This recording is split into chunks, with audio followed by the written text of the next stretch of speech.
जय सिया राम। जय बागेश्वर धाम की जय, बालाजी महाराज की जय।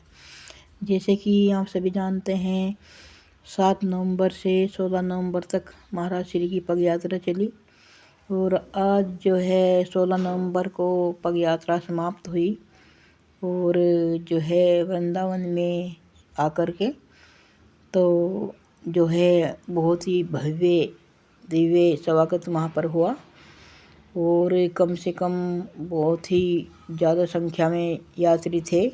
15 लाख 20 लाख आदमी होंगे और बहुत ही ज़्यादा संख्या में वहाँ पर जो पग यात्री इकट्ठे हुए दूर दूर से। और महाराज श्री ने क्या कहा आप लोग सुनिए। जय सिया राम, जय बागेश्वर धाम।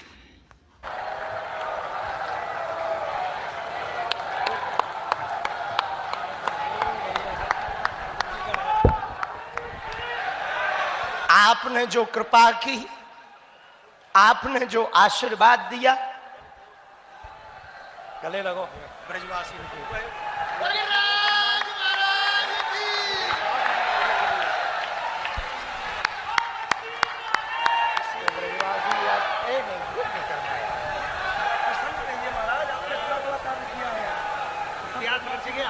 जय हो सरकार। पूरा ब्रज देखो, पूरा ब्रज आपके सामने बैठा है महाराज। क्या बात है सरकार, पूरा ये वज्रवासी है। हम समझ गए ब्रजवासी वज्रवासी हैं, वज्रवासी है पर जो पदयात्री चले उनके भी चरणों को हम प्रणाम कर रहे और लेट कर प्रणाम कर रहे कि जो आपने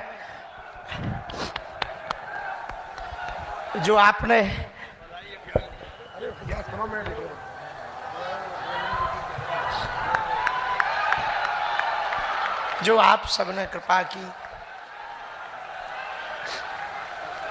वो हम चुका नहीं पाएंगे।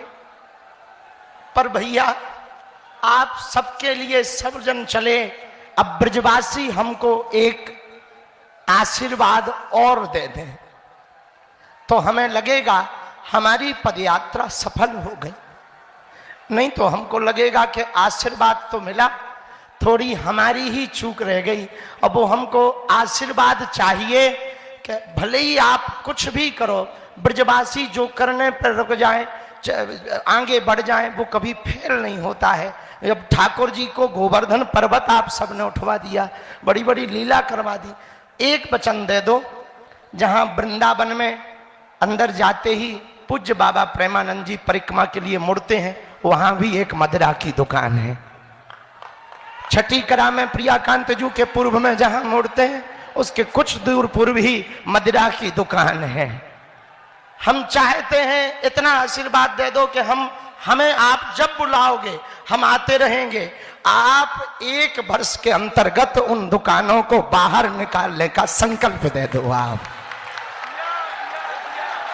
चाहे जो करना पड़े, जिसकी दुकान है हाथ जोड़ने पड़े, जो दुकान लगाए हम उसके पैर पकड़ने को तैयार हैं। पर ब्रज हमारा प्राण है, कृष्ण हमारे प्राण हैं। उनकी भूमि पर यदि मदिरा बिकेगी तो पदयात्री और परिक्रमा वासियों के दिल में क्या बात जाएगी प्रभु के प्रति और ब्रजवासियों के प्रति। इसलिए हमारी प्रार्थना है कि जहां पूरी दुनिया आ रही वहां की दुकानें यदि बंद हो जाएंगी तो हमारे जितने बागेश्वर धाम के बिहार का मंडल, छत्तीसगढ़ का मंडल, गुजरात का मंडल, मध्य प्रदेश का मंडल और महाराष्ट्र, दिल्ली, जहां जहां के मंडल, सुंदरकांड मंडल, महाराज जी 7,000 सेवादार और जो रस्सी चला रहे उनके हाथ फट गए, पैर फट गए, लेकिन वो रस्सी पकड़े हुए हैं, रस्सी नहीं गिरने दे रहे। झंडा भगवान ने चाहा और हमारे बड़े भैया जो कि कृष्ण जन्मभूमि के लिए खूब लड़ रहे हैं, कभी वहां पर भी अपन लोग खड़े होकर हनुमान चालीसा गाएंगे।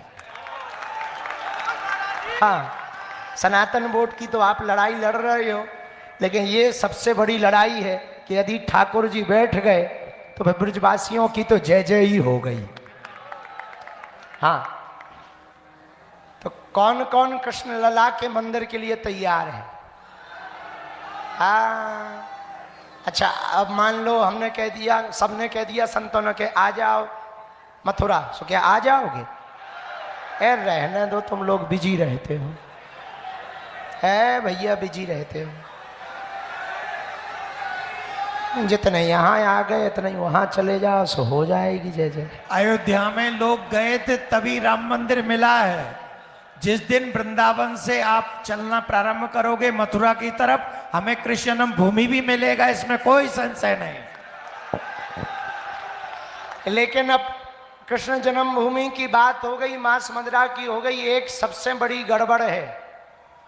पूछो क्या? ठाकुर जी की प्राण प्रिया हैं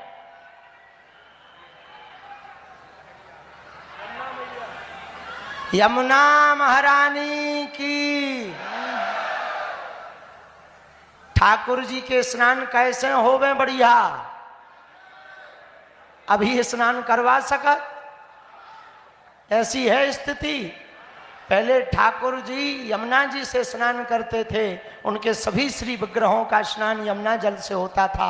आज के समय में तो आचमन नहीं कर सकता। उसका एक उपाय है, सरकार तो अपना कार्य करे सो करे, परंतु यमुना किनारे रहने वाले लोग यदि कचरा डालना बंद कर दें, संकल्प ले लें और सरकार यमुना का जल पूरा जितना है उसका आधा भी यदि यमुना जी में छोड़ देवे, तो हमें लगता है यमुना मैया निर्मल हो जाएंगी और पुनः ठाकुर जी का स्नान होगा। अब हमने सब बातें कह दी हैं, कोई बची नहीं है। अब तो प्रेम पूर्वक मुस्कुरा कर जाओ, मन खिन्न मत करना, बहुत प्रसन्नता पूर्वक जाना। 10 दिन तक के लिए हम लोग कदम से कदम मिला के चले। अब फिर से बागेश्वर धाम पर अगली पदयात्रा में मिलेंगे। मुस्कुराओ और हंसा करो, हंसाया करो। बागेश्वर धाम अपने बाप का घर है, आया जाया करो। इसी के साथ हनुमान चालीसा हम महाराज जी के पास में कहेंगे कि मैं हाँ